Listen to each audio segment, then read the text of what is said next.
Welcome back, Sparklers, to another episode of Ignite Your Spark with me, your host, Kim Duff Selby.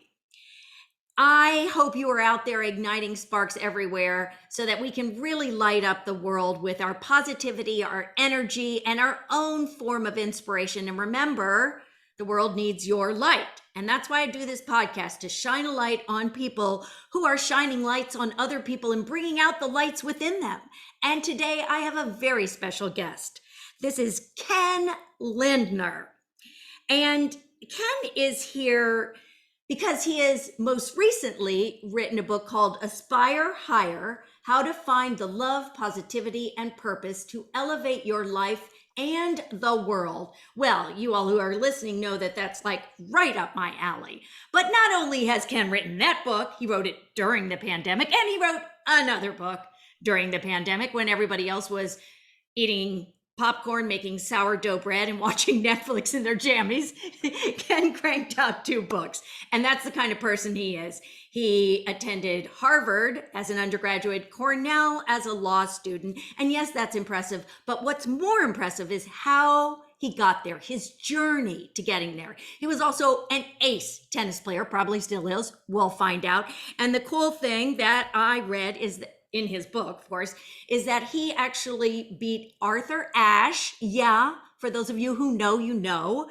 The year before, Arthur Ashe went on to win Wimbledon. Now, I think that's a really big deal. and he also, after graduating from Cornell Law School, worked as a lawyer at the William Morris Agency. But now he left that years ago, and he has his own agency where he represents major people in the broadcast industry. And as many of you may know, that's kind of right up my alley too. So I'm super excited about that. And you know what? Let's just get to it, because he's got a lot of great things to share with us. This book was amazing. I've dog-eared it. I've highlighted it. I can't wait to go back and read it again. Welcome, Ken. Kim, I'm inspired. I'm thrilled to be with you. Thank you so much for that great intro. You are welcome.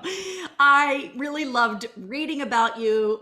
I loved seeing you on various YouTube and TV clips, because you really spoke to me. I love the message that you are sharing with the world. Now, I'm going to ask you one question, which is not to do with your stuff. Well, it does a little bit, but since this is about igniting sparks, on a day when your spark isn't ignited, how do you ignite your spark?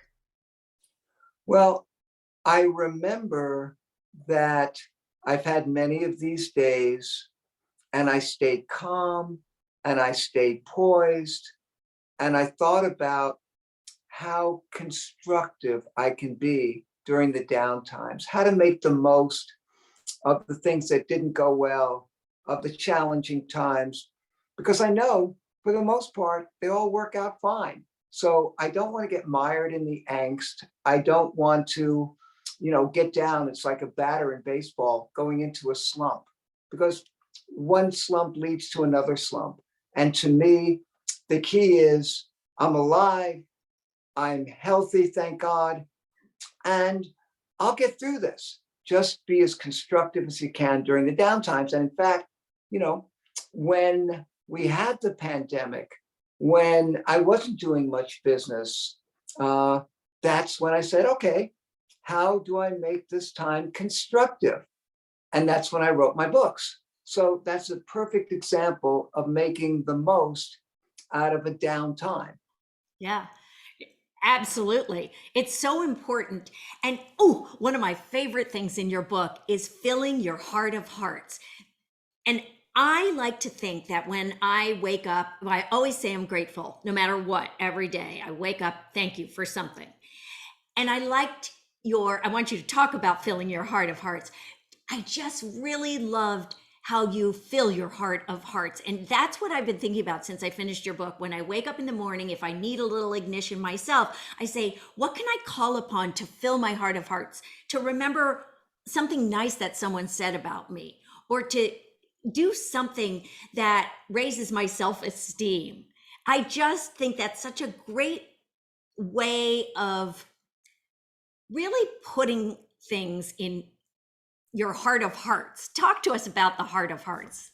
Well, the heart of hearts is a figurative sort of combination of your heart, of your soul, and of your psyche. It's sort of the core of your being. And in the core of your being, you hopefully have feelings of high self-esteem, high self-worth, confidence, and self-love. But, that's the ideal. We all have been hurt. We all have had various experiences which have let us down. Maybe we didn't get the approval we wanted from a parent, from a loved one, something. We've all been hurt. So, nobody's heart of hearts has been absolutely filled to the brim with high self-esteem and high self-worth. We've all taken our knocks. But from where you are today, and this is why I love your podcast, Igniting the Spark.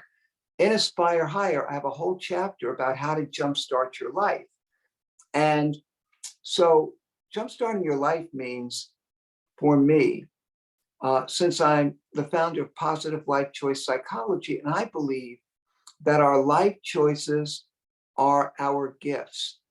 They're so important because it's the combination of our positive choices and negative choices that basically reflect where our life is today. I believe that life choices are like train tracks, in that the tracks take the trains where they are bound to go. Our lives are a reflection of the good and bad choices that we've made. So you want to put your life on a great track by starting to make very small, positive choices. And whether it be, I'm going to go out for a walk today, I'm going to eat something healthy today, I'm going to make somebody feel good today just by saying, how are you? Whatever it is, step by step, you start to feel good about yourself. You start to feel like you can affect positive change in your life. You start to get confidence, you start to feel masterful, and you begin to see that positive choice by positive choice, you start to affect positive change in your life. And you can start to control the things that you can control. And that, I believe, starts to put positive feelings in that heart of yours. Your self-esteem starts to rise. Your confidence starts to rise. Your feelings of self start to rise when you make others feel good. And I believe that eventually you start making more and more important life choices. And what happens is that eventually you start to develop feelings of self-love. And feelings of self-love, to me, are the key to everything. Because if you love yourself, you love your life, you love the track that your life is on, you are going to be inspired and motivated to continue to make good choices because you feel like you're worthy of them. You feel like you deserve a better life, and you can get it through the choices that you make. So self-love is so important for that reason. And also it's important because if your heart is filled with love, you're more likely to bestow love, kindness, civility, and respect unto others. And if you do all those things, you not only benefit them, but it's sort of a boomerang. You feel good about the things you've done, the way you've conducted your life. And as a result, your feelings of self-esteem increase at the same time. So that's a way to jumpstart your life, ignite your spark, and start to really elevate your life. And when you elevate your life this way, you elevate the lives of others as well. Absolutely. I couldn't agree more. When you are feeling down, I often counsel people, when you're not feeling great, go do something for someone else because it will make you feel better. Not just because you want to be recognized for doing something good, but just because you really want to do something for someone else, because then you'll just get lifted out of your doldrums. I believe that. But in your book, you talk about how your mother was really great about filling your heart of hearts and being positive. And I think that is really vital. And there are some people who grew up that way. I did. My parents encouraged me, said you can do whatever you want, very positive. And some people who did not. And some people who did not need to read your book and figure out how to get that self esteem and how to boost their own self love.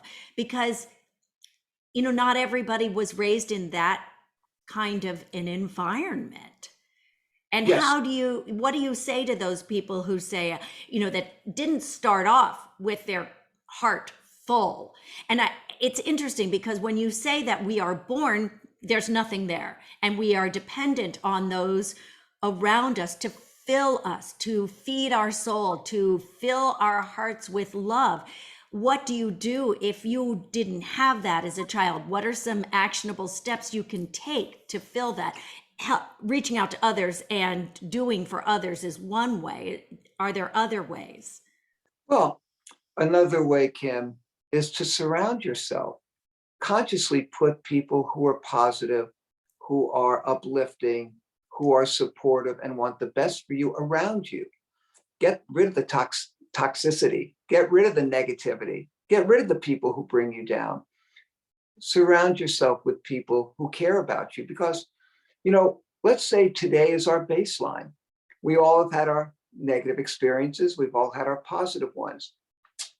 Just to go back a little bit, my heart is very filled with love, which is why I write this book, which is why I want to see what can be in others. And I give them the steps, as I do in Aspire Higher, to help people fulfill their potential and be the best that they can be. I love to see what can be in people. But as I talk about in Aspire Higher, I wasn't always that way. My mom was always there. So I intuited that she loved me, and she would talk with me all the time. And she told me how much she loved me and valued me and showed it. My dad, however, was working 6 days a week and many nights. And his dad died when he was 3 or 4 years old. So he didn't have a fathering role model to fall back on. And my dad was always working. So as a 3 and 4 and 5 year old, I intuited incorrectly that my mom's always there, so she must love me. My dad's never there, so he doesn't love me. He doesn't care. He doesn't care to be with me. And he also didn't know how to relate to me because he didn't have a father model to fall back on.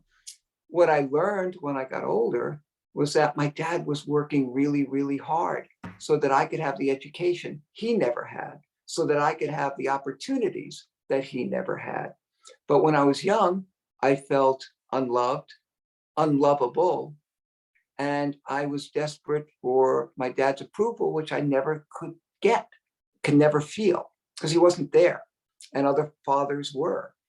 So I had an interesting sort of, I guess the word is dichotomy.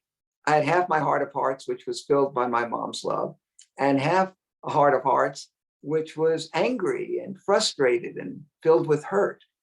Now, I must tell you that my heart of hearts became far more filled when I started bonding with my dad athletically.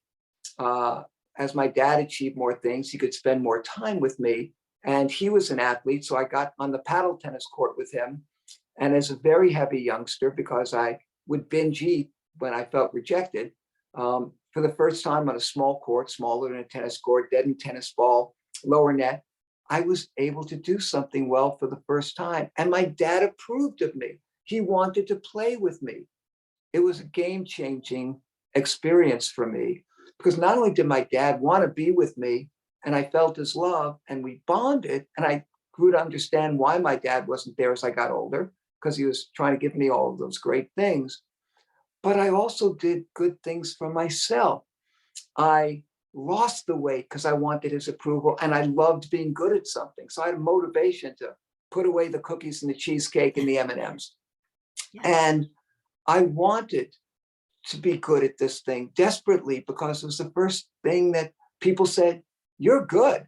And it really was, as I said, a game-changing experience, so that not only did my dad and my mom fill my heart of hearts more fully with love, but I began to feel really good about myself because I did good things for myself. So it was a true litmus test that I had the ability to do things that are positive, constructive, and effective. And I transferred those strategies, that discipline, and all of that to my studies, and then eventually to my work.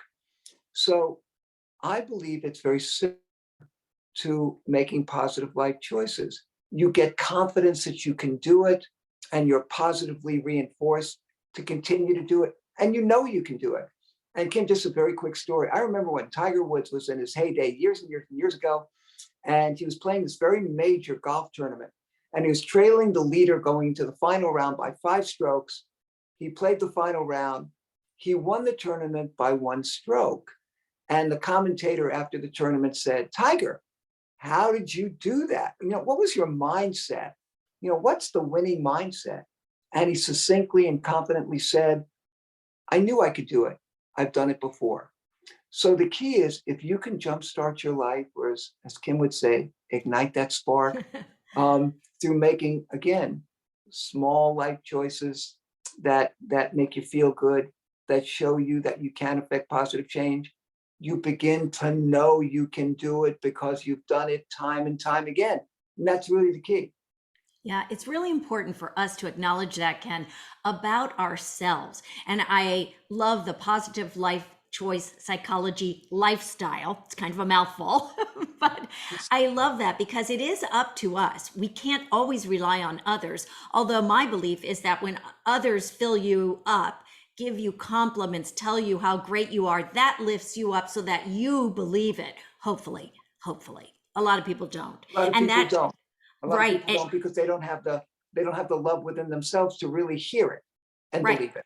You said self-love. That's one of the most important Yes. principles. The important things we can do is to learn to love ourselves. Yes. And I imagine, though, when in your business, that you really see the core of people, you see the good in people. And that's why you've been so successful in promoting the various newscasters and broadcast journalists that you have in your agency, or that because you actually see that within them. And, when someone sees something so wonderful in you and gives you that, that just is another step. And I just want to encourage people, when you get compliments, receive them, take them in. Do not just say, "Oh no, oh no, oh no," because you're one of those people who is building people up and promoting them. And we have to learn to accept those compliments and wear them so that we can continue on our own path of self-love. I totally agree. The other part is, along with accepting the compliments, I also believe it's important to savor your small victories and your big victories, because that feeling of, "I did it right. I'm a good person. I helped somebody. I made somebody's day today. I brightened their world," or whatever that is that you did that was a success. Make sure that you own it and feel it and enjoy it, because those are the good feelings that will fill your heart of hearts and give you the motivation to continue to do those things. You don't want to be a one-hit wonder. You want to be a sustained success. You want to continue to make great life choices throughout your life, because, as they say, your life hopefully is not a sprint, it's a marathon. And you want to continue to make great life choices, choices that not only benefit you, as we said, but choices that benefit the people you love, the people around you. And if I can, Kim, one of the concepts that I love about Aspire Higher is that one day my son and daughter came home from a psychology class in high school, and I heard the term solutionary. And I said, "That's such an interesting term." And I thought that a solutionary logically was somebody who's very adept at having an issue or a problem and figuring out a constructive solution, a solutionary. Right. But I looked it up, and it wasn't just that. A solutionary is somebody who not only finds a really constructive, beneficial solution for their problem that helps them. But it's somebody who does all of that, but also finds a solution that elevates, helps, supports others, or at least doesn't hurt others at a minimum. And can you imagine our country if everybody was a solutionary, meaning that if everybody made life choices, keeping in mind others' well-being, others' health, others' lives, we would feel amazing about ourselves. And I think it's an amazing way to live a life that makes you feel great about who you are and what you're doing. And I promise you, if you feel really good about who you are, you're going to make great decisions for yourself because you feel like, as I said, you're worthy of it. And you're going to have a better country and you're going to help elevate others. So I call this the Aspire Higher triple bonus, which is you make life choices that benefit you, you elevate others, and collectively, being a solutionary, you elevate our country. So, I am loving the concept of being a solutionary. Yeah, when I read that chapter, I'd never heard that term. And I read that because you have a whole chapter on that in your book. I always thought this is fabulous. It's fascinating because it's what we need right now. It's just a matter of reaching everyone, getting the word out, so that everybody can wear that and take that on instead of leaning to the negativity bias, which you talk about, which is kind of a big buzzword these days because Yes. there is so much confliction that we're getting these conflicting things. On one hand, I get all these newsletters that are positive, and then I get the newsletters that are telling me about all the horrors going on in the world, and I want to know what's going on, but I don't want to dwell on it. And I think it's marvelous that you wrote that. Is that one of the reasons you wrote the book? I know we were in a pandemic and you didn't have a lot going on, but what was your intent? You Well, sat down and said, well, I'm going to write this book, but. well, my intent was very much the intent of Kim Selby. And that is that I was watching, and I watch the news because I represent all these newscasters, and we were seeing, day after day stories of COVID, of shootings, of racism, of global warming, Yeah. of inflation, of just random violence, of anger. And I talked to so many people, and they were emotionally, psychologically, and intellectually stuck. They didn't see a light at the end of the tunnel. They just felt like, oh my God, will our lives ever be the same again? Will life be really good again? What about our children? What kind of lives are they going to have? What are we leaving them? And so people were really stuck. And you say, ignite that spark. I wanted to ignite that spark through writing Aspire Higher. And what I did was I sort of melded the very best parts of my other books. And then through the years, my thinking has evolved. And I thought I wrote my very, very, very best book. I even say at the beginning of the book, I don't think I'll ever write anything better than this. I think it is really important at the time. And, I'm really proud of it. But that's what got me to do it is it's just all the negativity. Yeah. That is what got me to do this podcast is all the Yes. negativity, because even in the midst of all the negativity, we have to focus on the positive. We have to focus on the light within. And one of the things that you talk about that I just wanted you to explain a little bit because it really spoke to me. Well, two things. Well, 75 things. But knowing your truth and your gold. Yes. So, explain that a little bit. I'm somebody who helps people, whether it's in broadcasting or outside of broadcasting, I hope live their dreams. And, there are a lot of people who do that and all of that. But to me, one of the key points, and I'd like to go back a little bit. My book before Aspire Higher was called Career Choreography. So Career Choreography was obviously a book about how to develop your career, the steps to take. And Aspire Higher is just a general book. It's a book for everything, whether it's career or your life. But career choreography, my idea of choreography, which I've trademarked, is there's a logical set of steps that anyone can take to put the percentages in their favor that they will attain their most treasured goals. The key is to figure out what those logical steps are. And I believe that. So to me, going back to your question, you need to know what your goal is. And what I say in Aspire Higher is it's so important for everyone to take quiet time to figure out what they really want in their lives, what they love to do, what they would dream about doing, and don't let other people's expectations bring you down. Don't answer the question thinking about what your mother or father would want, your spouse would want, your teacher would want, your employer would want. You have to be authentic and live your life, pursue your dreams. Because if you don't, one day you're going to wake up and you're going to be bitter and resentful that you're living somebody else's life. You're following somebody else's expectations. Follow your dreams. As I say, figure out what will make your heart sing. So that's your goal. Your truth is, what kind of person do I really want to be? Because you want to be, I believe, the best person you can be.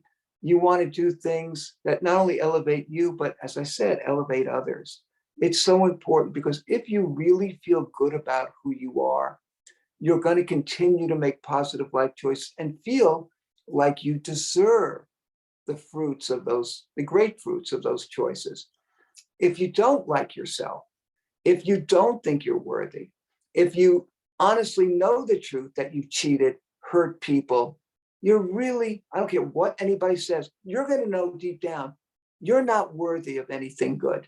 And you expect bad things to happen. So I think it's really important to not only know what it is you really want in your life and what you do well and what your experiences have prepared you to do. That's all of your gold.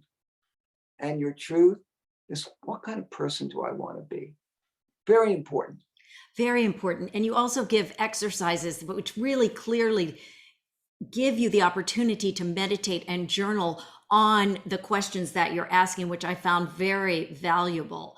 Really, I think any human being would, really benefit from taking that time, even if it's not a career you're looking for at this time, but whatever next step you want in your life. And Kim, that's my Kim, if I might say one other thing, it's what's really important is that you continue to monitor your values and goals, because as you have different experiences, your values change. As you grow, your values change. So it's important, like a heart monitor monitors the stages of your heart, the progression of your heart.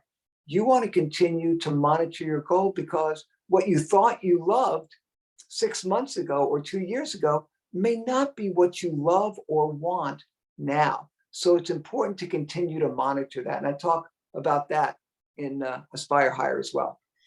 That is really valid, especially as I have entered my third act, as I say. We change, we grow, we mature, or we don't mature. But our goals and aspirations do change. Although I've always wanted to do what I'm doing, I suppose, but in just different forms. And it bothers me when people just stop at a certain age. My next book is going to be career choreography. I'm going to read that because I don't think you're ever too old to really transform yourself into whatever it is you really most want to be, do, have, whatever. So I think that sounds great. As we wrap up, you have a word in your book, which I will probably butcher. Hineni? Hineni. Hineni? Hineni. Yes. Hineni. And it means in Hebrew, I am here. And for me, it's an incredible word because, first of all, it means I'm here, I'm alive, I want to make the most of my life. Uh, it also means to me, I'm in the moment. And it means that it's just so important to be present and mindful of everything that's going on, because if you want to be the best person you can be, you need to not only be mindful of your moments, but how to be the best person for others as well. So Hineni, I'm here and I'm going to make the most of my life. Oh, that is such a beautiful place to end. There, I could go into so much more because I really enjoyed your stories about how after your parents passed, the signs that you received, knowing Yes. that they were speaking to you from spirit, which is really a big belief of mine, and I know my listeners as well. That was very special. But I want to say it in a Hawaiian accent, not Hebrew. So Hineni, Hineni. yes, Oh my I am here. goodness. And don't you think that's just like a perfect way to end? And I want everybody to embrace that. Really, I am here. We are here. We are here for each other. We are here to do good in the world. We are here to shine our light. And thank you, Ken, for shining your light here today. Kim, it's truly my pleasure. And I love what you're doing. We are in Thank you. sync. Yes, So, we are. That's why the universe puts us together so that we can multiply the light, because I liken it to a sparkler. And that's why I call my listeners sparklers, because when you take your sparkler and you light it put it onto the person next to you, it lights up. And just how fabulous to have the whole world full of light. So thank yes, you for sharing your light, Ken. I really am honored that you are here on Ignite Your Spark, and I thank you. it's my pleasure. And everybody out there, really aspire higher. I'll put all of Ken's information in our show notes, but you've really got to read this. Do the exercises because I want you to shine your light. The world needs your light. And that's all. Shine on.